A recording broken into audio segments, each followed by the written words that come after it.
day by day, Kirk Cousins is seeming more likely to move on somewhere else. The Atlanta Falcons, we were talking, Mike Florio put out a piece saying that Kirk Cousins might be moving his family to Atlanta. That could be a sign. That's not even what Florio said. Yeah. Florio said Kirk Cousins is exploring the option of moving his family to Atlanta. Yeah, so the possibility that he could go to the Falcons is completely there, as it's been the entire time. I saw that too. It's the possibility. It's like, of course he is. Because Florio's a hack, right? Everyone knows this. He's a Viking But it is fan. the case that there really is. The Falcons are making a serious run at Kirk Cousins. And if I'm Kirk Cousins, I think he has to think about it. Yeah, and it's arguably the biggest story of the offseason, or the biggest domino to fall is where will Kirk Cousins end up? Sports Illustrated even started a Kirk Cousins tracker. I found that today, trying to find out where Kirk will go. Kirk Cousins, if he winds up down in Atlanta, to me, the Falcons are the obvious favorite in the NFC South next year. Oh, yeah. With Kirk Cousins, for sure. Well, that's part of the reason that Arthur Blank wants to go all in on it. And on the McAfee show today, Adam Schefter was on. He said, quote, "It certainly sounds like right now like Kirk Cousins has two primary options, the Vikings and the Falcons." He said maybe Washington could jump in, but those are the two suitors. And, we'll talk about what the Vikings can do if Kirk moves on in a second here. But when it does come to Kirk Cousins, and tell me if you guys disagree with this, from the Vikings standpoint on Kirk, we know that O'Connell wants him back, and we know that Kwesi wants him back at the right price. So that was something they made very clear at the NFL Combine. But all Vikings fans should sit back and ask themselves, what path best allows us to win a Super Bowl realistically? And it doesn't matter if you find Kirk to be a nice guy. Like, I love Kirk Cousins. He's on my Mount Rushmore of favorite Kirk's athletes. great, yeah. But when I sit back and think, what realistically can get the Vikings a Super Bowl faster? To me, it would probably be moving on from Kirk and trying to find your franchise guy. Would you guys agree with that? The last time the Vikings had Kirk healthy for a full season, they had 13 wins? They did. And they looked really good last year with him. With Kirk Cousins and Justin Jefferson and Jordan Addison, you don't think this team in the NFC can be a top 3 seed next year? It's a tough division with with Jordan Love and the Packers coming on, the Lions. Like, there's no guarantee that. Yeah, but a healthy Kirk, I'm going to take Minnesota to win the division. Oh, they certainly can. But the question is to win the Super Bowl, and you have to go over a lot of hurdles. There's a lot of ifs. But to win the Super Bowl, you first have to make the playoffs. And if the Vikings draft a rookie quarterback, it's very unlikely to make the playoffs in year one. Everyone gets older, defensive players, offensive players. Year two, if things are going right, the rookie quarterback maybe makes the playoff, maybe wins one playoff game. Then year three, you're hoping they take that next step forward. In year four, you're finally ready to really compete. Now, there are counterexamples, right? Like C.J. Stroud won a playoff game this year. Mm-hmm. Joe Burrow took the Bengals to the Super Bowl in his second year, but you need a lot of things to go right. Even if you hit on the rookie quarterback, and even if they're pretty good, there's no guarantee them being as good as Kirk Cousins is right now in 3 years would be a huge success. So Ziggy, you want to bring back Kirk? If you're asking what makes the Vikings most likely to win games over the next few seasons, you got to bring Kirk back. Not win games, win the Super Bowl. Yeah, to win the Super Bowl. No, look, it's Kirk. An all-pro rookie quarterback is not walking through the door. Those don't exist. You have to try and find the guy in the draft. Look at all the top teams in the league right now. Mahomes drafted by Kansas City. Allen drafted by Buffalo. Lamar drafted by the Ravens. Burrow drafted. Hurts. Well, but you can draft a rookie quarterback while keeping Kirk Cousins. I'm saying these are all younger. No, I mean you can, yes. Kirk Cousins, he's not going to want a 5-year deal. He's going to want what he always wants, a 2-year, fully guaranteed contract. I think he wants 3, but they're getting caught up on the 2025 being fully guaranteed. If the Falcons are going to guarantee him for 3 years, the Falcons are going to guarantee him for 3 years. You offer him 2 years, you offer him a good payday, you bench him in the middle of year 2, and you move on with your life. I also think Kirk Cousins is a whole lot better than a lot of those quarterbacks. Oh, right now, Kirk is awesome. Like it was Alex Smith and Joe Flacco. Like, that's why Lamar and Mahomes got drafted. But Kirk Cousins is great. Kirk Cousins, if he played the way he was playing, was easy top 10 quarterback in the NFL. before he got hurt. Look, I think the Chiefs and the Bills and the Ravens had to draft quarterbacks. I don't think Minnesota does right now. I know it's just it feels to me like you have what, maybe 2-3 years max of Kirk, and we've seen the same Vikings team now with him for a while. I don't think the defense is ready. Offensively, they'll be great with Cousins, but to me, they need more to elevate themselves to Super Bowl level, and that's where I'm saying I think we'd just be prolonging the rebuild again and again. And now you're talking 7 years maybe until you're ready to compete post-Kirk, post-drafting a quarterback. And I'm kind of just ready for a fresh start. I love Kirk. If we re-sign him, no one will root for him more than me. I think it's time. So you'd rather try to hit him like a Jayden Daniels or someone? Well, we're not getting Jayden Daniels, right? Here's what the Vikings can get this year. Bo Nix, they can get the 4th or 5th best quarterback in the draft. Not necessarily. They can move up.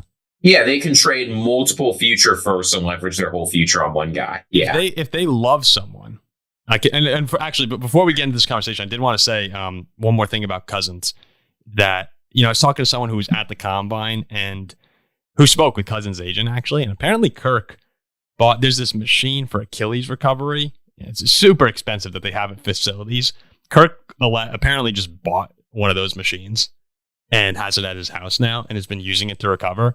And of course, this is Kirk's agent saying this. So no, but I doubt he's lying. Yeah, I doubt he's lying. But he said, it's done wonders for him. And it's no coincidence that Kirk is putting out the videos of him doing, drills on the tennis court, showing off the Achilles, looking good. But the agent says he should be back 100% for week 1. And if you do get a healthy Kirk, the nice thing about his game is he doesn't rely on mobility really at all. I mean, if you watch the Vikings, you know that Kirk Cousins is not a mobile quarterback by any means. He just needs enough that he can step into throws and navigate the pocket. That's all he needs. Yeah. I mean, the counterpoint to me liking Kirk is kind of what you just said is I feel like to win a Super Bowl nowadays at the quarterback position, you need that 3-dimensional mobility type of player. A guy who can use his legs, who can move. Kirk Cousins can't really do that. I mean, Goff doesn't really move that well, and he got right to the NFC Championship. Purdy can move. He's got great. Purdy can. Josh Allen, Lamar, Mahomes, Jalen Hurts, Dak. But there are guys, and I don't want to compare. Dak can't move anymore. He's not that guy. You're thinking of 2017 Dak. He's not that guy anymore. I don't want to compare Kirk to Tom Brady here necessarily, but I'm going to do it. Like guys like Brady and Peyton Manning, they've won Super Bowls, but also that's the old game. They almost had second peaks where they became just masters of the game. And I do think to some degree, Kirk Cousins is becoming sort of a master within the pocket and being able to read defenses. Still has a great arm, great accuracy. So the intriguing part, I know we're kind of all playing devil's advocate with our own brains right now, but the other intriguing part is, could Kirk Cousins be playing the best football of his career potentially, as long as his Achilles is okay? That is also on the table. And if that's on the table, the Vikings beat the 49ers pretty good without Justin Jefferson when he was healthy. So I get the argument that you guys are saying, but here's my thought. Yeah. The Vikings are currently in position to take the 4th best quarterback in the draft. You say they've got a lot of needs and they have a lot of needs. So here are their options. They can try and trade up to get the 3rd best quarterback in the draft. Yeah. Now, they might be able to do that, but they'd be leveraging themselves heavily. And as you say, they have a bunch of needs. So they need Jayden Daniels over the next couple of years to become better than Kirk Cousins. Unlikely. They can draft the 4th or 5th best quarterback in the draft and keep Kirk around. That's fine. They could draft the 4th or 5th best quarterback and let Kirk walk.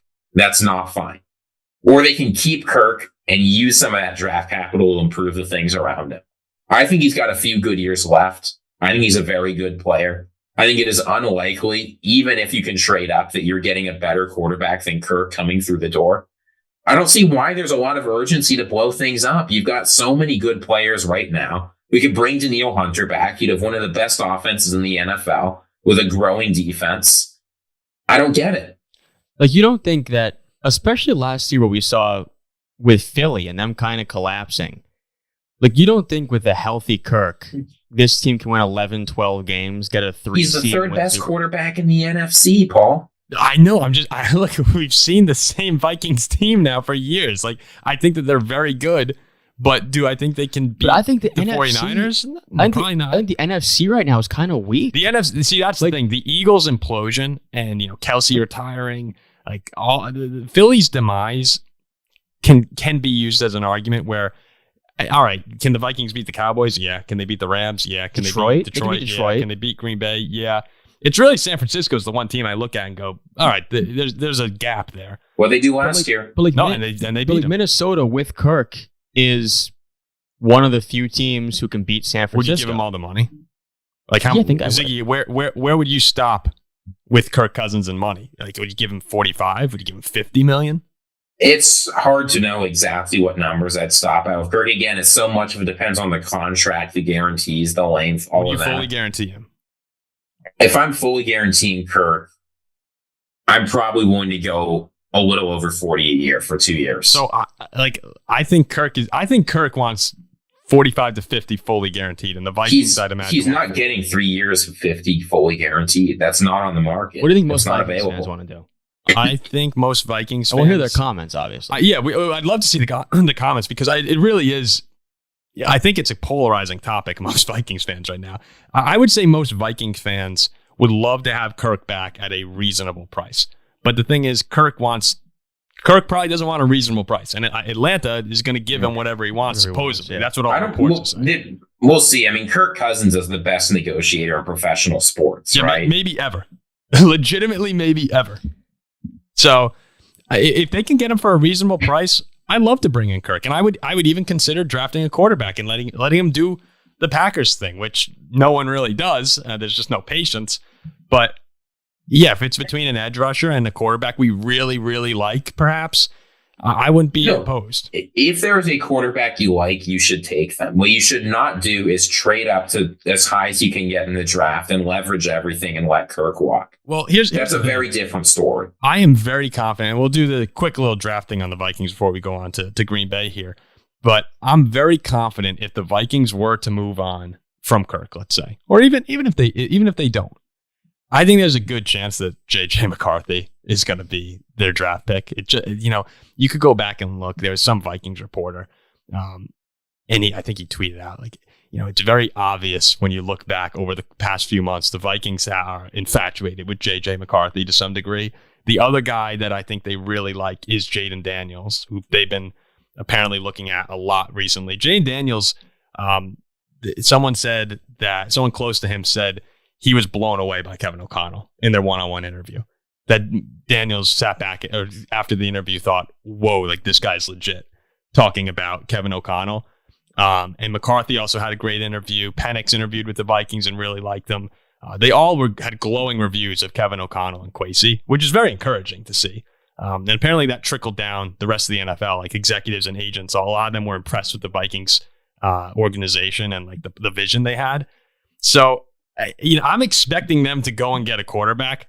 If Kirk's gone, I think they're going to make an aggressive move up for 3 to try and get Jayden Daniels, or maybe even up to 8 or 9 to get McCarthy. But that's just what I'm thinking right now. That's what my gut is telling me is going to happen. JJ McCarthy has grown on me a whole lot. He has on me too. I throughout the entire season, I've said we've ripped him. I've said all this guy does is hand the ball to Blake Corum.